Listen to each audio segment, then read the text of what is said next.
અહીંયા ભગવાનની આરતી થાય, પણ કઈ મંગળા આરતી, મહાદેવની વિશેષ આરતી, એટલે સાંજના સમય. સંપત્તિ જોઈતી હોય તો આપણે કોની પાસે જવું પડે? મહાદેવ પાસે. ભલે પોતે વૈરાગી, પણ આપણને બધું જ આપી દે. ભગવાન વિષ્ણુ છે એ શેના? તો કે મોક્ષના દાતા છે. એટલે ભગવાન વિષ્ણુની એકાદશી આવે છે ચૈત્ર માસમાં, મોક્ષદા એકાદશી. મોક્ષને પ્રદાન કરનારી, દા એટલે પ્રદાન કરનારી. હું તો એમ કહું આખા વર્ષની એક એકાદશી થાય કે ન થાય, પણ મોક્ષદા એકાદશી આવે ને એ અચૂક કરવી આપણે. આપણા પરિવારના પિતૃ આત્માઓનું કલ્યાણ થઈ જાય. આજ કેટલા જન્મનો પુણ્યનો ઉદય થયો હશે કે આ પિતૃ આત્માઓ અહીંયા બિરાજમાન થયા, અને આપણને એની પાછળ આ શ્રીમદ ભાગવત જેવી ભાગવત કથા કરવાનો અધિકાર આપણને બધાઈને ભગવાને પ્રદાન કર્યો. નકર વિચાર આવે આપણને કે મારે શ્રીમદ ભાગવત કથા કરવી છે, આતિથ્ય આવે ત્યારે બ્રાહ્મણો જમાડવા છે, સાધુઓને મારા ઘરે બોલાવવા છે, પણ સુકૃત લક્ષ્મી આવે ને ત્યારે મને અને તમને આવું કામ કરવાનો અધિકાર પ્રાપ્ત થાય, ત્યારે મનની અંદર આવો વિચાર આવે કે મારે બધાઈને ભેગા કરી શ્રીમદ ભાગવત કૃષ્ણની કથા મારે કરવી છે. આજે જે લંકાપતિ રાવણ છે એની પાસે અઢળક સંપદા હતી, સોનાની સુવર્ણ લંકા હતી, પણ એને આપી કોને? મહાદેવે. સંપત્તિ કેમ મળી? તો કે એને મહાદેવની ભક્તિ કરી, અને શિવ સમાન આ જગતની અંદરમાં કોઈ દાતા નથી. ગમે એટલું માંગો, ભગવાન શિવજી સ્વયં એને આપી જ દે. એટલે જ ભગવાન શિવનું નામ પણ રાખ્યું શું? તો કે આશુતોષ. આશુ એટલે શું? તો કે તુરંત. તોષ એટલે પ્રસન્ન થનારા, તરત જ પ્રસન્ન થનારા દેવ એટલે ભગવાન શિવ શંકર, ભોળાનાથ, ભૂતનાથ, મહાદેવ. અને જે ભોળાનાથને ભજે એને કોઈ દી ક્યારેય વાર ન લાગે. ગમે એવું દુઃખ આવ્યું હોય, ભગવાન ભોળાનાથ પાસે જાય અને ખાલી એક મસ્તકની પાસે ટેકવે, શીશ નમાવે, ભોળાનાથ એક ક્ષણમાં એને રાજી કરી દે. કે જે સ્વયં આ દુનિયાને આનંદ આપે છે, અમૃત આપે છે, એવા ભોળાનાથ ભગવાન ભૂતનાથ મહાદેવ, કે જેના સાનિધ્યમાં આ ભગવાન કૃષ્ણની કથા થઈ. અને મહર્ષિ વેદવ્યાસે પ્રથમ શ્લોક લઈ, સચ્ચિદાનંદ રૂપાય વિશ્વોત્પત્યાદિ હેતવે તાપત્ર વિનાશાય શ્રી કૃષ્ણાય વયમ નુમઃ. સચ્ચિદાનંદ રૂપાય ભગવાન કેવા છે? તો કે સત, ચિત અને આનંદ સ્વરૂપ. વિશ્વોત્પત્યાદિ હેતવે, જેને આ વિશ્વની ઉત્પત્તિ, સ્થિતિ અને એનો લય કરનારા, અનંત અનંત બ્રહ્માંડોને જેને ધારણ કર્યો, એને ચલાવે છે, અને પછી પોતાની અંદર એ પોતે સમેટી લે છે. એટલે આગળ લખ્યું શું? તો કે તાપત્ર વિનાશાય. એ ભગવાન કે જે પોતે ત્રિવિધ તાપો પોતાની અંદર સમાવી લે છે. અને આગળ શું લખ્યું? તો કે શ્રી કૃષ્ણાય વયમ નુમઃ. ત્રિવિધ તાપના વિનાશ માટે આપણે બધાય ભગવાન કૃષ્ણને વંદન કરી છે. તાપ એટલે શું? તો કે દુઃખ. ત્રણ પ્રકારના હોય, આદિ, વ્યાધિ ને ઉપાધિ. પણ શાસ્ત્રીય ભાષામાં જો આપણે જોવા જાય તો આધિદૈવિક, આધિભૌતિક અને આધ્યાત્મિક, એના વિનાશ માટે આપણે બધાય ભગવાન કૃષ્ણની ભક્તિ કરીએ છીએ. શ્રી કૃષ્ણાય વયમ નુમઃ. પછી સુખદેવજી મહારાજને વંદન કરું, કેમ કે આ કથા મહર્ષિ વેદવ્યાસે લખી, પણ આજે મારા અને તમારા બધા સુધી આ કથા પહોંચાડી કોને? સુખદેવજી મહારાજ. લખનાર વ્યક્તિ જો લખી લે, પણ જો વાંચનાર ન હોય તો લખનારની કઈ કિંમત નથી થતી. મહર્ષિ વેદવ્યાસે આ ગ્રંથ લખ્યો, પણ સુખદેવજી મહારાજ આ ગ્રંથને ભણ્યા, અને મારા અને તમારા જેવા કેટલાય લોકો સુધી આ ગ્રંથ એને પહોંચાડ્યો, અને આપણને બધાને પાવન પવિત્ર કર્યા. એ સુખદેવજી મહારાજ જ્યારે પોતાના જન્મતાની સાથે 16 વર્ષની ઉંમરે પોતે પોતાનું ઘર છોડી અને જ્યારે વૈરાગી જીવન જીવવા માટે જાય છે, ત્યારે પિતાને છોડીને જાય છે, ત્યારે એવે સમયે વ્યાસજી, કે જેનું બીજું નામ છે દ્વૈપાયન, જમનાજીનો પ્રવાહ છે ને બે પ્રવાહમાં વહેતો અને બે ભાગમાં વહેંચાઈ ગયો, પાછો આગળ જઈને ભેગો થયો. એટલે વચ્ચેનો જે ભાગ હતો ભૂખંડ કહેવાય, એને કહેવામાં આવે છે યમુનાની અંદર કે જે દ્વીપ બન્યો એ કૃષ્ણ દ્વીપ એનું નામ રાખ્યું.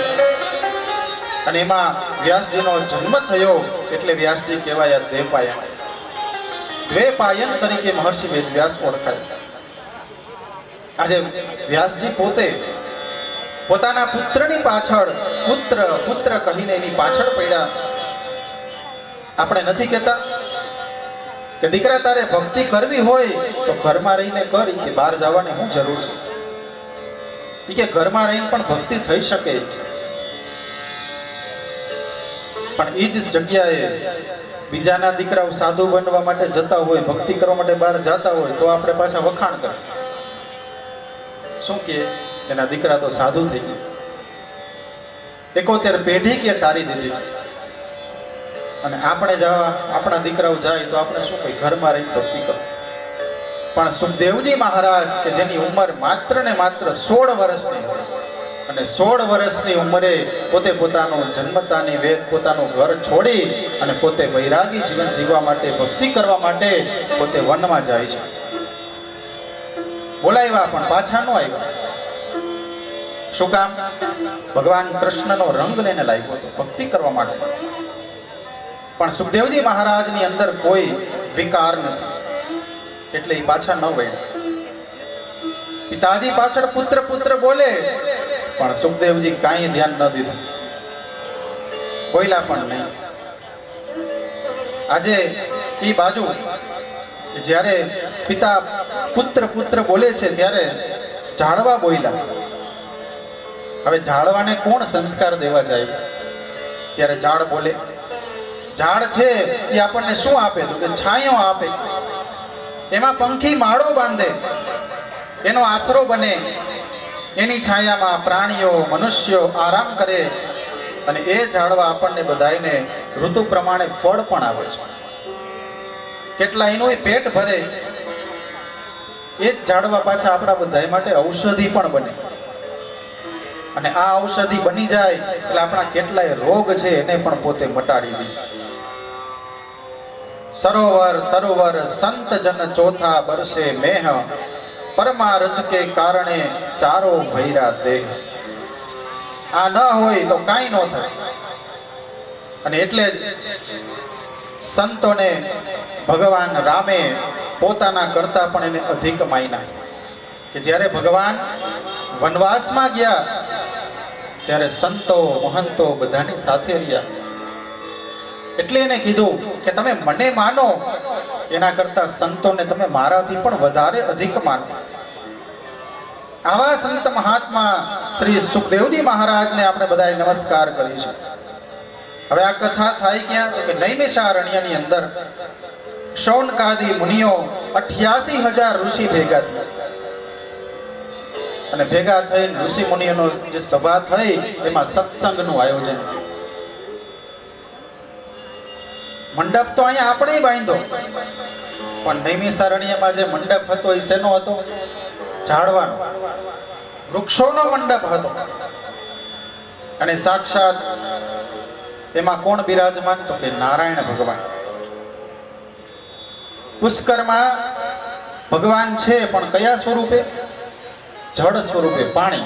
પુષ્કરમાં જાય ને એટલે આપણને પાણીના જ દર્શન થાય બધી જગ્યાએ. બદ્રીમાં જાય તો અહીંયા ભગવાન છે નારાયણ, પણ કયા સ્વરૂપે? એકલા પર્વત જ દેખાય બધી જગ્યાએ. જ્યાં જોઈએ બધા પર્વત. અને એમાં જે પર્વતો છે એને બે સ્વરૂપ આપ્યા, નર અને નારાયણ. ગંડકી નદી પાસે ભગવાન શાલિગ્રામ કે જ્યાં ભગવાન શિલા સ્વરૂપે બિરાજમાન છે, પ્રત્યક્ષ નારાયણ. આ ઝાડની છાયાની અંદર આપણે તો અહીંયા મંડપ બાંધ્યો, પણ જ્યારે આ પ્રથમ ભાગવત થઈ 88,000 ઋષિ ભેગા થયા કે જેનો સત્સંગ ચાલતો હતો, એ સત્સંગની અંદર ઝાડવા હતા, એ પોતાના મંડપ હતા. એના છાયા નીચે બધા બેઠા હતા. અને 88,000 ઋષિઓના સત્સંગની અંદર શૌનકાદી મુનિઓ આજે સુજી મહારાજને અનેક પ્રશ્નો કરે છે. એવામાં એક સોનકાદી મુનિ ઊભા થયા અને કીધું કે હે સુતજી, અમારા કાનને રસાયણ રૂપ એવી ભગવાનની મંગલમય કથા તમે અમને સંભળાવો. પરીક્ષિતના કાન માટે આ કથા શું હતી? ઔષધિ હતી. કેમ કે એને 7 દિવસમાં જ મોક્ષ પ્રાપ્ત કરવાનો હતો. અને સોનકાદી મુનિ બધા ભેગા થયા, એના માટે આ કથા શું? તો કે રસાયણ. હવે કોઈ ગોપીઓ કથા સાંભળે તો એના કાન માટે આ કથા શું છે? તો કે અમૃત છે. અને શિવજી હોય કે સનત કુમારો હોય અને જે સુખદેવજી જેવા પરમહંસ મહાપુરુષો હોય તો તેના માટે આ કથા શું છે? તો કે આસવ છે. એના માટે નશો છે. શું કામ?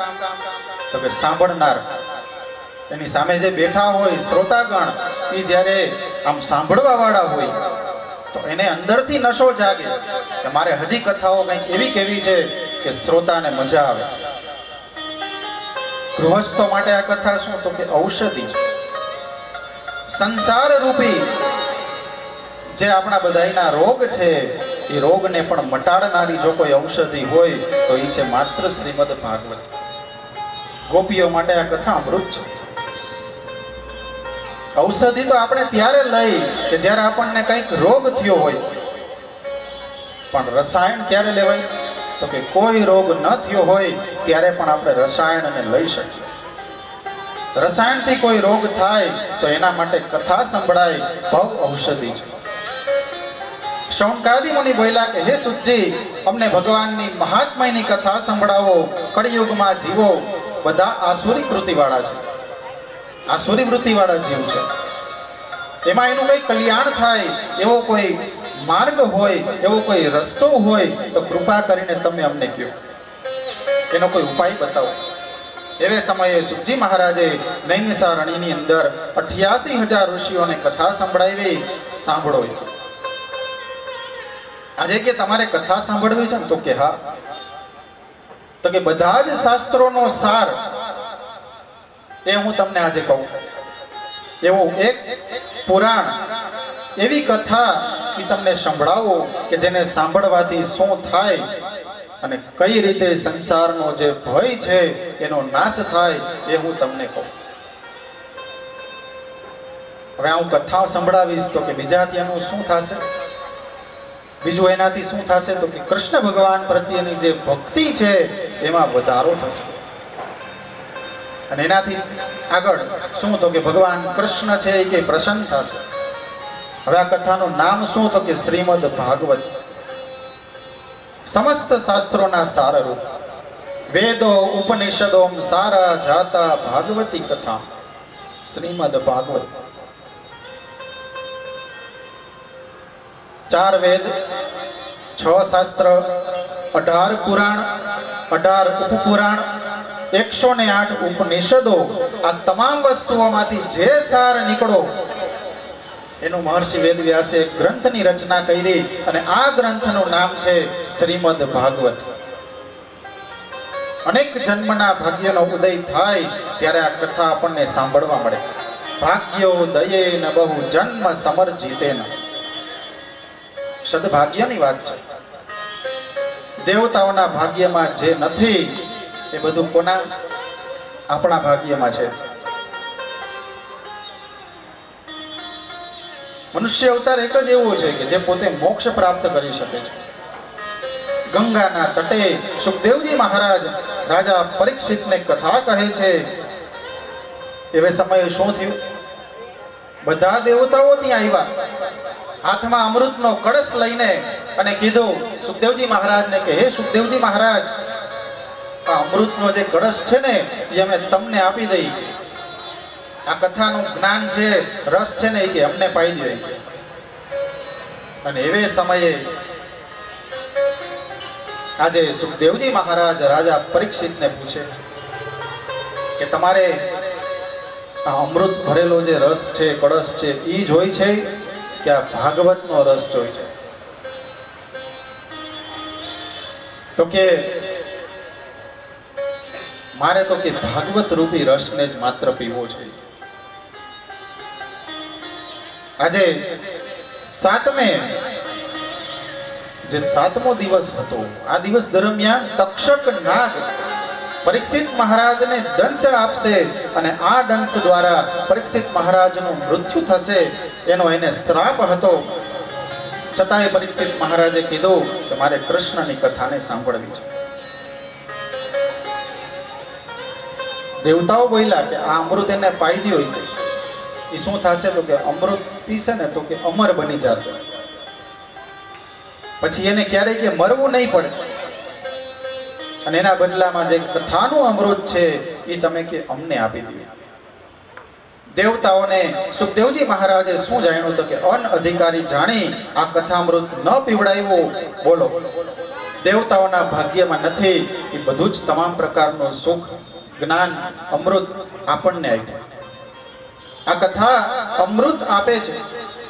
આ કથાનો આનંદ આપણને તમામ પ્રકારનો અગણિત આનંદ આપે છે. આ કથા મૂલ્યવાન કથા અમૃત છે.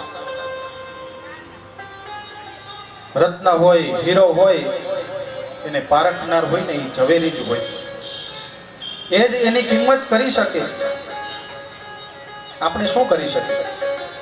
પથ્થર સમજીને આપણા હાથમાં આવે ને તોય આપણે એને ફેંકી દઈએ. ભાગવતનો મહાત્મય પહેલા આપણે સાંભળવો પડે, ત્યારે આપણને ખબર પડે કે આ શ્રીમદ ભાગવત છે શું. માત્ર 7 દિવસની કથા સાંભળી રાજા પરીક્ષિતની મુક્તિ થઈ. આ જોઈ બ્રહ્માને પણ આશ્ચર્ય થયું, બ્રહ્માજીને પણ આશ્ચર્ય થયું કે આ શ્રીમદ ભાગવતમાં શું ખરેખર આટલી તાકાત હશે? મોક્ષ આટલો સસ્તો, આટલો સરળ? મોક્ષની પ્રાપ્તિમાં જેટલા સાધનો હતા એ બધાની તુલના કરી. જેટલા સાધન હતા ને એ બધાને તુલનામાં મૂક્યા, પણ આ બધાની તોલે શ્રીમદ ભાગવતનું જે પલ્લું હતું એ સૌથી વધારે સિદ્ધ થયું. શ્રવણ ગત મુક્ત યુક્ત કથને, સાંભળવા માત્રથી મનુષ્યની મુક્તિ થઈ જાય ને એવી આ કથા. પૂર્વે આ કથા સનત કુમારોએ દેવર્ષિ નારદને કીધી હતી. ક્યારે કીધી હતી? તો એની એક કથા મહાત્માની અંદર આવે છે કે એકવાર દેવર્ષિ નારદ ફરતા ફરતા ભગવાનનું સ્મરણ કરતા કરતા આ પૃથ્વીમાં અનેક તીર્થોમાં ફરતા ફરતા પોતે યમુનાના કિનારે આવ્યા. પણ આજે તીર્થોની અંદર પણ દેવર્ષિ નારદને શાંતિ ન મળી. પુષ્કર, પ્રયાગ, કાશી, હરિદ્વાર, કુરુક્ષેત્ર વગેરે ગયા. નારદજીને નવાઈ લાગી કે આ તીર્થોમાંય શાંતિ નથી. ગામડામાં, તાલુકામાં અને શહેરમાં તો રહ્યું, પણ આ કે તીર્થે આવ્યા ને તોય કે અહીંયા કે શાંતિ નથી. હવે અહીંયા શાંતિ ન હોય તો અહીં રાજકોટમાં તો ક્યાંથી શાંતિ હોય? પણ છતાંય